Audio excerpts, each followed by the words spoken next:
Now Dinah, the daughter Leah had borne to Jacob, went out to visit the women of the land.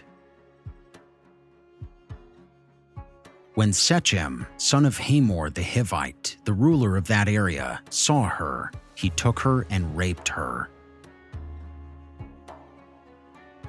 His heart was drawn to Dinah, daughter of Jacob.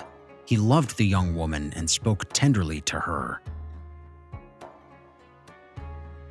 And Shechem said to his father Hamor, "Get me this girl as my wife." When Jacob heard that his daughter Dinah had been defiled, his sons were in the fields with his livestock, so he did nothing about it until they came home. Then Shechem's father Hamor went out to talk with Jacob. Meanwhile, Jacob's sons had come in from the fields as soon as they heard what had happened. They were shocked and furious because Shechem had done an outrageous thing in Israel by sleeping with Jacob's daughter, a thing that should not be done. But Hamor said to them, "My son Shechem has his heart set on your daughter. Please give her to him as his wife. Intermarry with us, give us your daughters, and take our daughters for yourselves. You can settle among us. The land is open to you. Live in it, trade in it, and acquire property in it." Then Shechem said to Dinah's father and brothers, "Let me find favor in your eyes, and I will give you whatever you ask. Make the price for the bride and the gift I am to bring as great as you like, and I'll pay whatever you ask me. Only give me the young woman as my wife." Because their sister Dinah had been defiled, Jacob's sons replied deceitfully as they spoke to Shechem and his father Hamor. They said to them, "We can't do such a thing. We can't give our sister to a man who is not circumcised. That would be a disgrace to us. We will enter into an agreement with you on one condition only, that you become like us by circumcising all your males. Then we will give you our daughters and take your daughters for ourselves. We'll settle among you and become one people with you. But if you will not agree to be circumcised, we'll take our sister and go." Their proposal seemed good to Hamor and his son Shechem. The young man, who was the most honored of all his father's family, lost no time in doing what they said, because he was delighted with Jacob's daughter. So Hamor and his son Shechem went to the gate of their city to speak to the men of their city. "These men are friendly toward us," they said. "Let them live in our land and trade in it. The land has plenty of room for them. We can marry their daughters, and they can marry ours. But the men will agree to live with us as one people only on the condition that our males be circumcised, as they themselves are. Won't their livestock, their property, and all their other animals become ours? So let us agree to their terms, and they will settle among us." All the men who went out of the city gate agreed with Hamor and his son Shechem, and every male in the city was circumcised.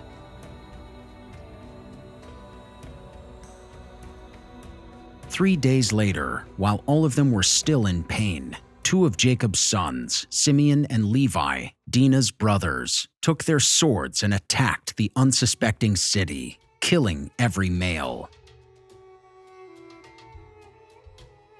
They put Hamor and his son Shechem to the sword and took Dinah from Shechem's house and left. The sons of Jacob came upon the dead bodies and looted the city where their sister had been defiled. They seized their flocks and herds and donkeys and everything else of theirs in the city and out in the fields. They carried off all their wealth and all their women and children, taking as plunder everything in the houses. Then Jacob said to Simeon and Levi, "You have brought trouble on me by making me obnoxious to the Canaanites and Perizzites, the people living in this land. We are few in number, and if they join forces against me and attack me, I and my household will be destroyed." But they replied, "Should he have treated our sister like a prostitute?"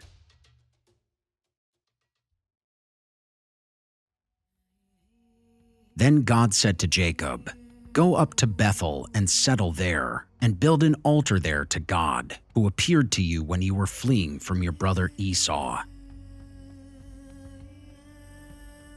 So Jacob said to his household and to all who were with him, "Get rid of the foreign gods you have with you, and purify yourselves and change your clothes. Then come, let us go up to Bethel, where I built an altar to God, who answered me in the day of my distress, and who has been with me wherever I have gone." So they gave Jacob all the foreign gods they had, and the rings in their ears, and Jacob buried them under the oak at Shechem. Then they set out, and the terror of God fell on the towns all around them, so that no one pursued them. Jacob and all the people with him came to Luz, that is Bethel, in the land of Canaan. There he built an altar, and he called the place El Bethel, because it was there that God revealed himself to him when he was fleeing from his brother. Now Deborah, Rebekah's nurse, died and was buried under the oak outside Bethel, so it was named Allon-Bacuth. After Jacob returned from Paddan Aram, God appeared to him again and blessed him.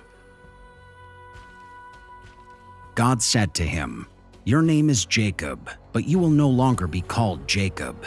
Your name will be Israel." So he named him Israel. And God said to him, "I am God Almighty. Be fruitful and increase in number. A nation and a community of nations will come from you, and kings will be among your descendants. The land I gave to Abraham and Isaac, I also give to you, and I will give this land to your descendants after you."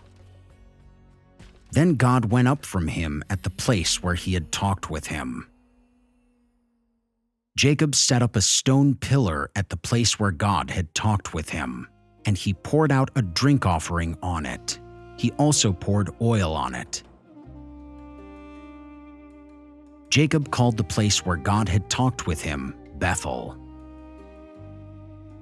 Then they moved on from Bethel.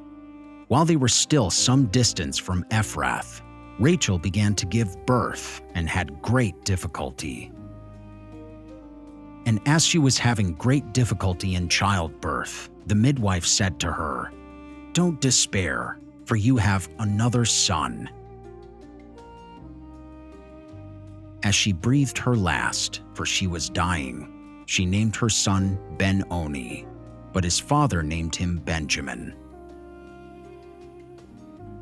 So Rachel died and was buried on the way to Ephrath, that is Bethlehem. Over her tomb, Jacob set up a pillar, and to this day that pillar marks Rachel's tomb.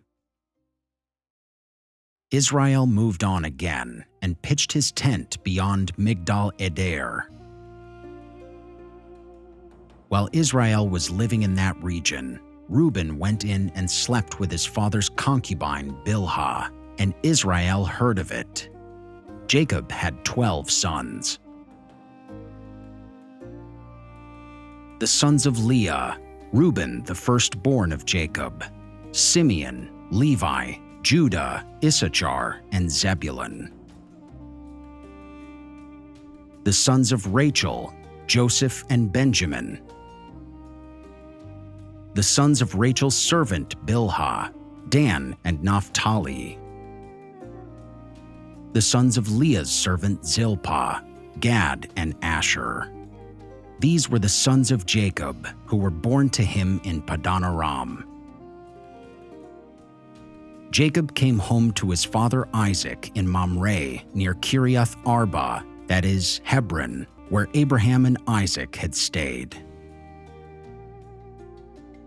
Isaac lived 180 years. Then he breathed his last and died, and was gathered to his people, old and full of years, and his sons Esau and Jacob buried him.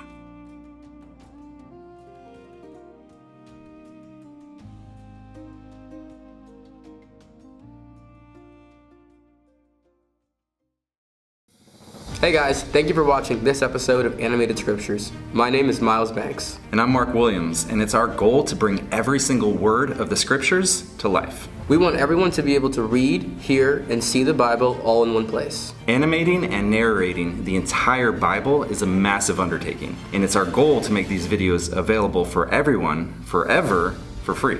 So we ask that you would please consider supporting this ministry by using the link right here in order to make that happen. And if you want to watch the next episode, go ahead and click on this video right here. Thank you, and God bless.